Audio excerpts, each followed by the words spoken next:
Bienvenue sur la scène agro, un balado produit par Agro-Québec et présenté par FAC pour faire rayonner l'industrie agroalimentaire d'ici. Bonne écoute. Ici Lionel Levac. Bosque Bioproduits de Québec espère pouvoir bientôt produire des bioplastiques à partir de solides non gras dont l'industrie laitière a d'importants surplus. Bosque produit déjà des bioplastiques compostables à partir essentiellement de résidus forestiers. J'ai accompagné la ministre d'Agriculture et Agroalimentaire Canada, Marie-Claude Bibeau, dans sa visite chez Bosque Bioproduits, un bel exemple, selon elle, de l'adoption de technologies propres. Voici mon reportage. Marie-Claude Bibeau était fort attentive pendant la visite chez Bosque Bioproduits. La présidente directrice générale, Laurence Boudreau, expliquait les caractéristiques de la production. Le mot-clé, compostable. Quand on va faire une bouteille, bien, on veut qu'il puisse... Sa flexibilité. Exactement. Quand on fait un bouchon, on va chercher quelque chose qui va être plus rigide. On veut pas quelque chose qui va se déformer. Fait que si c'est un des tests qu'on fait, on a un respiromètre derrière vous qui nous permet de mesurer la biodégradation de nos bioplastiques. Donc, c'est ça qui va mesurer à quelle vitesse, quand ils vont se retrouver en environnement de dégradation, à quelle vitesse ils vont se biodégrader. Parce que c'est ça, on fait des bioplastiques compostables. Donc, ce que ça veut dire, c'est quand Par définition, un bioplastique, c'est pas compostable? Non, c'est une excellente question. Il y a beaucoup on dit du greenwashing dans l'industrie. Pour être un bioplastique, une matière peut être biosourcée, donc issue de ressources renouvelables, mais pas nécessairement biodégradable ou compostable.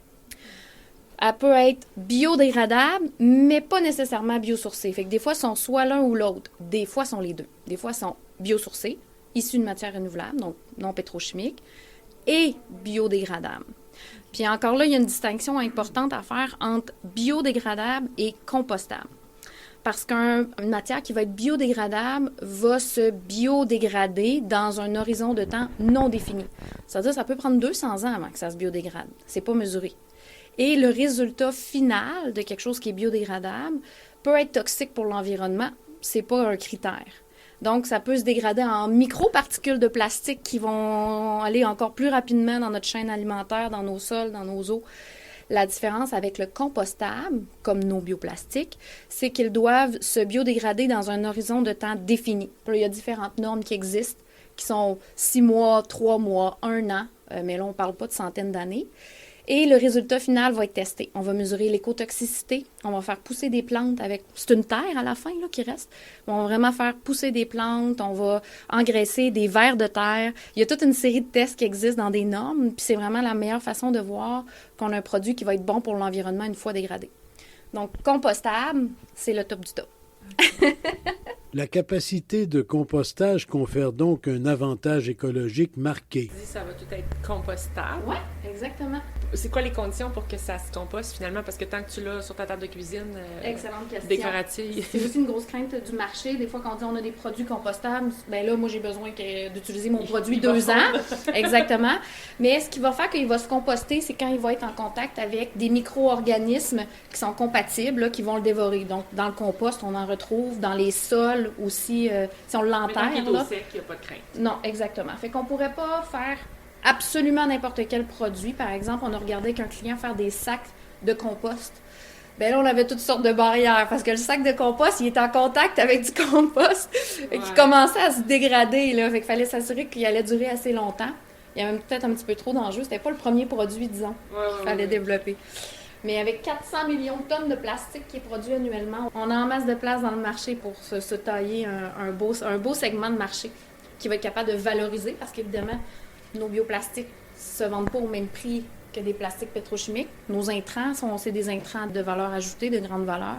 Ça se compare comment en proportion? Là? On est 4 à 5 fois plus cher que des plastiques pétrochimiques. Par contre, si on se compare aux autres alternatives écologiques, on est dans les mêmes prix. Par exemple, les plastiques recyclés de bonne qualité, là, parce que souvent, ça, c'est leur enjeu. Parce que les plastiques recyclés vont être contaminés, vont venir, des fois, il y a des bouts d'aluminium qui vont boucher les machines. Donc, quand on veut un plastique recyclé de bonne qualité, ben, on paye le prix. Puis c'est appelé à diminuer aussi avec tout le développement, puis l'augmentation des marchés. Pour la ministre Bibeau, Bosque Bioproduits cadre parfaitement dans le programme que vient de reconduire le dernier budget fédéral, soit le programme des technologies propres. Il faut soutenir de telles initiatives, dit-elle. Il y a beaucoup de potentiel au niveau des bioproduits. Puis le secteur agricole, on essaie de trouver, de valoriser tout ce que font nos producteurs et productrices agricoles. Ça va être des nouvelles sources de revenus pour nos productrices et producteurs aussi. Et ça va nous aider à réduire le plastique dans l'environnement.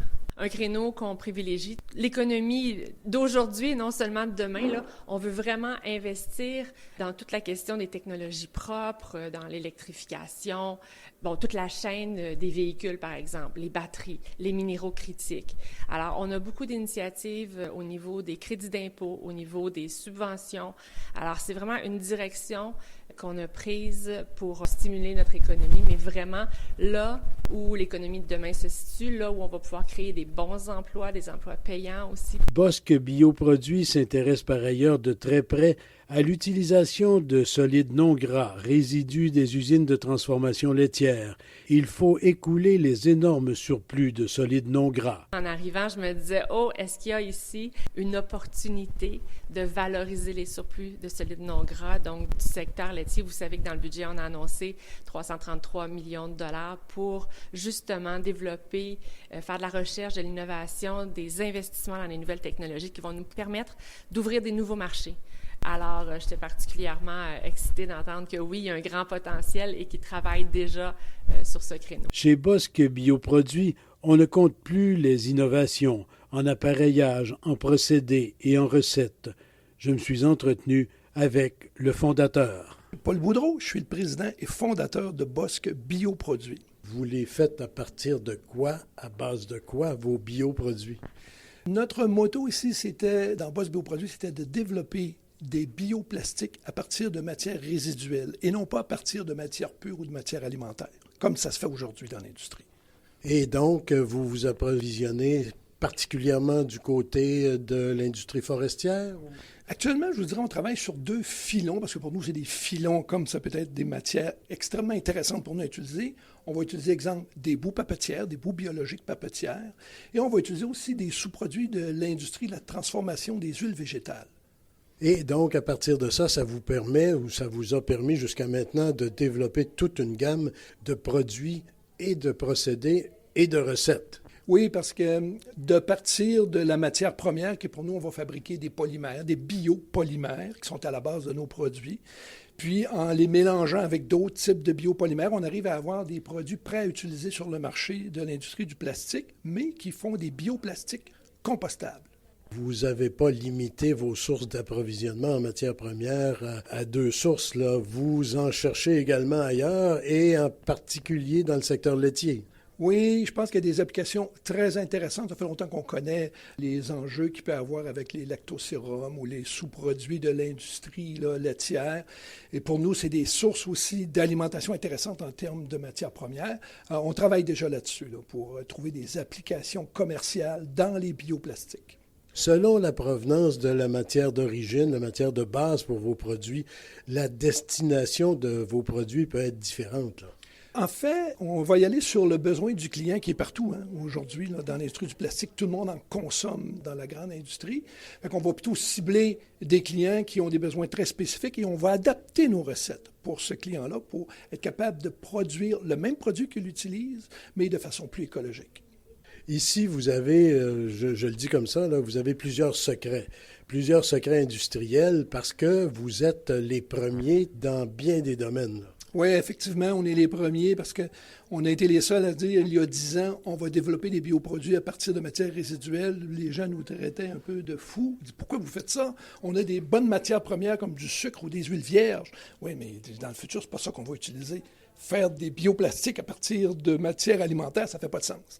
Alors nous, on a démarré ça depuis longtemps et évidemment, on travaille sur toutes sortes de sous-produits organiques qui viennent de différentes industries pour voir comment on peut intégrer ça dans la production de biopolymères. Et donc, vous continuez de mettre au point vos recettes, vos procédés, vos équipements de façon à répondre de plus en plus là, à des besoins de l'industrie. Mais j'ajoute à ça, ma question va être longue, là, mais j'ajoute à ça le fait qu'il y a bien des gens encore qui, tout en reconnaissant que vous faites des choses nouvelles, exclusives, voient peut-être pas encore l'intérêt de tout ça. Oui, mais je peux vous dire que il y a un changement qui s'est fait depuis la COVID. Il y a eu une prise de conscience des grandes industries où il faut améliorer ce qu'ils font à l'intérieur de leurs propres entreprises, utiliser leurs sous-produits pour les valoriser de façon plus durable. Alors nous, c'est là qu'on arrive, où on va aider ces entreprises à trouver des solutions qui à la fois sont pertinentes du côté écologique, mais aussi qui sont profitables. Parce qu'il ne faut pas penser aujourd'hui qu'on va faire ce genre de produit-là juste pour le bien-être de la planète. Nous, on pense ça, mais quand on arrive avec un signe de dollar en bout de ligne pour faire des profits, ben ça accélère un petit peu l'intégration de ces produits-là. Reste que pour l'instant, les matériaux que vous utilisez sont assez coûteux. Les produits que vous mettez en marché le sont également. Il y a une possibilité, au fur et à mesure que la croissance va se faire, qu'il y ait un abaissement des coûts dans le domaine? Oui, c'est évident. Là, on parle de faire des usines qui vont produire 10 000, 20 000, 50 000 tonnes. Là, on arrive à des échelles où il va évidemment avoir des économies. Mais je peux vous dire que déjà, actuellement, au prix qu'on les fait, il y a déjà des clients qui sont intéressés de payer parce qu'ils sont sur des marchés où le consommateur est prêt à payer pour ce prix-là. Puis vous savez, aujourd'hui, au niveau de la consommation, à au moins 50 à 60 %, ce qu'on voit dans les récentes études, des consommateurs vont justifier leur prix et le choix d'un produit sur la conception écologique du produit. Alors, ils vont carrément changer de produit si ce n'est pas démontré qu'il y a une valeur en arrière éthique et écologique. Alors, les entreprises qui ont un produit sur le marché maintenant, ils disent « Oh, c'est important. On doit nous aussi offrir ces produits-là et le client est prêt à payer ce nouveau prix-là. » Alors, c'est maintenant le marché, il est commencé là. Dans les évaluations, les analyses de cycle de vie, vos produits se classent bien. Oui, évidemment, c'est très nouveau. Hein? On est un petit peu au-devant là, des standards parce qu'il n'existe pas vraiment de standardisation, de certification au niveau des analyses de cycle de vie. Mais oui, c'est sûr que déjà, par plusieurs facteurs multiplicatifs, davantage au niveau des GES, au niveau là, de limiter la production de toxiques dans l'environnement, évidemment, nos produits, là, ils se classent très, très bien. En terminant, quelques exemples de produits que vous faites ici, là. Bien, déjà, vous avez sur le marché, on a un fil à impression 3D qui est déjà sur le marché, qu'on peut acheter sur Amazon, qui est un marché très intéressant, qui se développe et qui va prendre beaucoup d'envergure.